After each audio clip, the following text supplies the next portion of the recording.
Bayangkan, sebuah negeri yang katanya kaya raya, negeri yang berdiri di atas tanah yang subur, dan laut luas penuh sumber daya melimpah. Namun mengapa di negeri ini, rakyat kecil justru hidupnya merasa makin susah? Pertanyaan yang harus kita ajukan di detik-detik pertama ini, tapi sangat menyesakkan dada. Apakah benar uang negara yang dikumpulkan dari keringat rakyat justru dihamburkan untuk kenyamanan penguasa? Dan lebih tajam lagi, mengapa di saat rakyat menjerit karena harga beras, telur, minyak goreng, hingga biaya sekolah terus naik, di sini pemerintah justru sibuk menaikkan gaji pejabat, membayar pajak DPR dari kantong negara, dan merencanakan proyek-proyek mewah yang manfaatnya entah untuk siapa? Inilah yang akan kita bedah saat ini. Mari kita kupas satu persatu.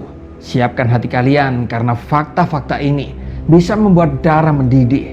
Dan share video ini, naikkan ratingnya, karena fakta-fakta yang akan kita ulas ini harus didengar oleh penguasa dan seluruh rakyat Indonesia.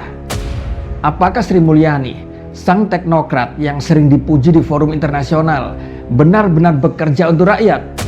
Atau ia hanya sekedar manajer keuangan sebuah mesin kekuasaan yang sudah rusak, yang hidupnya bergantung pada memeras keringat rakyat kecil? Fakta pertama, rasio pajak Indonesia hanya 10%, terendah di kawasan.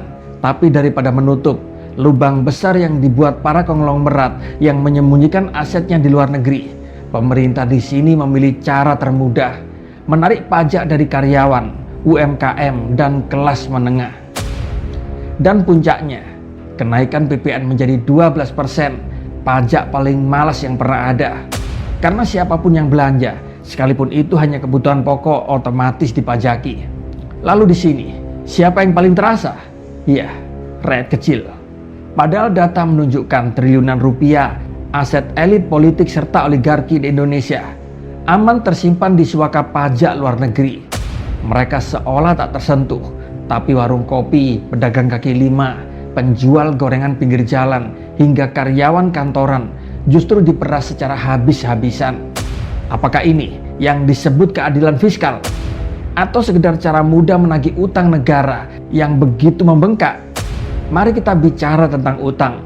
APBN kita terus membengkak bukan untuk mensejahterakan rakyat, melainkan untuk membayar bunga utang dan mendanai proyek-proyek mercusuar. Lalu di sini pertanyaannya, apakah rakyat merasakan manfaatnya? Tidak. Yang merasakan justru segelintir kontraktor, politisi, dan para pejabat yang duduk di ruang rapat ber-AC. Lalu apa yang terjadi di dapur-dapur rakyat? Yang ada hanyalah kompor mati karena gas melon naik, beras makin mahal, listrik pun menjerat dengan tarif baru. Jadi kalau ada yang bilang kebijakan pajak Sri Mulyani ini sengaja memantik revolusi, jawabannya tidak. Ini lebih brutal. Ia hanya memastikan mesin kekuasaan tidak kehabisan bensin, meski rakyat jelata jadi bahan bakarnya. Sekarang mari kita geser sedikit ke lembaga yang katanya wakil rakyat, tapi faktanya lebih sering jadi beban rakyat. Publik baru-baru ini digemparkan oleh fakta bahwa pajak gaji DPR ditanggung oleh negara. Ya, kalian tidak salah dengar. Ketika seorang karyawan biasa harus rela gajinya dipotong PPh 5 hingga 30% sesuai lapisan penghasilan, anggota DPR di sini justru tertawa lega karena pajak mereka dibayar oleh negara. Lebih parahnya lagi, gaji serta tunjangan mereka mencapai hampir 50 kali lipat rata-rata pendapatan masyarakat di Indonesia. Sementara di negara lain seperti Selandia Baru misalnya, negara yang maju saja, gaji DPR hanya sekitar 2 kali lipat dari rata-rata rakyat di sana. Tapi di negeri ini, wakil rakyat hidup bak bangsawan, sementara rakyat jelata dipaksa menjadi sapi perah. Dan ini adalah fakta. Lalu apakah ini adil? Bagaimana mungkin rakyat disuruh bayar pajak, sementara para pejabat justru bebas dari kewajiban yang sama? Dan naiknya gaji para pejabat ini adalah ironi yang menyesakkan. Bersamaan dengan kenaikan pajak, pemerintah juga menyetujui kenaikan gaji para pejabat dan DPR. tunjangan rumah DPR saja mencapai 50 juta rupiah per bulan per anggota, dan total gaji dari tunjangan DPR bisa lebih dari 100 juta rupiah per bulan. Ya, 100 juta rupiah. Sobat RJ semuanya, di saat rakyat banyak yang makan hanya sekali sehari, wakil rakyat bisa tidur nyenyak di rumah mewah dengan biaya dari kantong negara. Apakah ini masih bisa disebut keadilan? Atau kita sedang menyaksikan sebuah drama tragis, rakyat disuruh ikhlas berhemat demi efisiensi, tapi justru para pejabat sibuk bermewah-mewah. Di sini sebagian besar masyarakat mulai muak. Kebijakan pemerintah ini dianggap tidak berpihak kepada rakyatnya. Kenaikan gaji DPR, kenaikan pajak, dan kenaikan harga kebutuhan pokok menjadi bahan bakar kemarahan. Dan kemarahan rakyat Indonesia terhadap pajak bukanlah hal baru. Kita punya sejarah panjang perlawanan sejak era kolonial ketika pajak dijadikan alat pemerasan.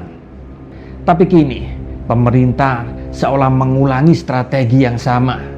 Kalau dulu rakyat melawan penjajah karena pajak, mungkinkah sekarang rakyat mulai melawan pemerintahnya sendiri dengan alasan serupa?